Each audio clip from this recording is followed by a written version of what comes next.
बड़ी खबर यूपी के जिला मैनपुरी से है, जहां मंडलायुक्त आगरा ने जनपद के कई सरकारी संस्थानों व ग्रामीणों क्षेत्रों में किया निरीक्षण। जहां पर हो रही अव्यवस्थाओं को परखा तथा सख्त दिशा निर्देश दिए। कहा किसी भी स्थिति में व्यवस्थाओं को खराब न किया जाए और अच्छे से अच्छी व्यवस्थाएं लोगों तक पहुंचाई जाएं। देखिए उत्तर प्रदेश के मैनपुरी से संवाददाता नेत्रपाल श्रीवास्तव की रिपोर्ट, न्यूज़ नेशन 81। 2 दिवसीय दौरे पर पहुंचे अस्पताल का और महिला अस्पताल का निरीक्षण किया, क्या कुछ पाया? यहाँ आज अभी ज़िला पुरुष और महिला चिकित्सालय इंस्पेक्शन किया गया है और वार्ड्स और पेशेंट्स की जो सुविधाएं पेशेंट्स को मिल रही हैं, दवाइयों की उपलब्धता और टेस्ट की उपलब्धता, ये सब चेक किया गया है। तो सामान्यतः ठीक है। 2-3 जो मुख्य बिंदु और जो गैप्स निकल के आ रहे हैं, वो एक तो जो डिलीवरीज के बाद जो पेशेंट्स को पेमेंट जाना होता है, उसमें कुछ गैप दिख रहा है। कुछ लोगों का अकाउंट नंबर जो उपलब्ध नहीं करा रहे हैं, उसके अलावा भी लोगों को उनके पैसा पहुंचने की जानकारी भी अभाव दिख रहा है। कुछ लोगों का वेरिफिकेशन में पाया गया कि अभी उनके हिसाब से पैसा नहीं पहुंचा।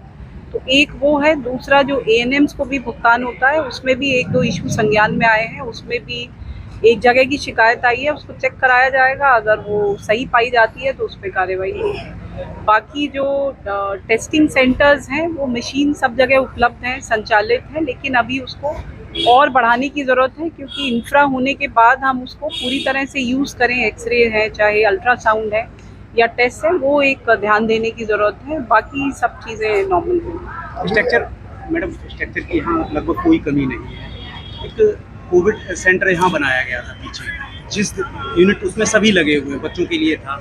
आज दिन तक उसमें कोई भर्ती हुआ है, वो बंद पड़ा हुआ है। लाखों रुपए की मशीनें सब खराब हो गई हैं। ऑक्सीजन से लेके सब कुछ व्यवस्था की गई। कोविड केयर सेंटर की जरूरत तब पड़ेगी जब कोविड होगा। मतलब जो बच्चे ऐसे बीमार गंभीर अवस्था में हैं, उनको शिशु के लिए यहाँ मैं व्यवस्था उसको की गई। दिखाती हूँ। मैंने उसको नहीं चेक किया है, अभी देखा नहीं है, उसको चेक कर ले।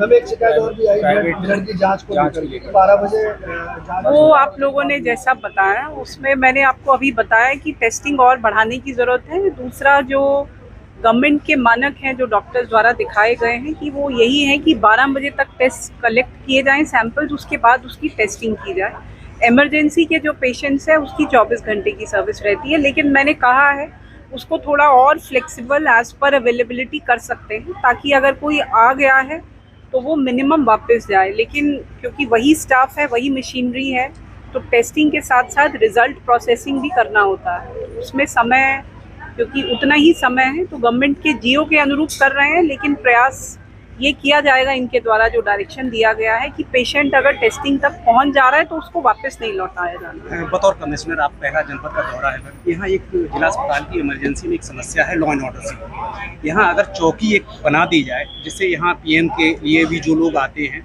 और दूसरा ये 6 जवान यहाँ होमगार्ड के लगाए जाते निरर्थक हैं, कोई अर्थहीन है। इसकी अगर आप थोड़ा मैं चेक करती हूँ। शुक्रिया। बोलो।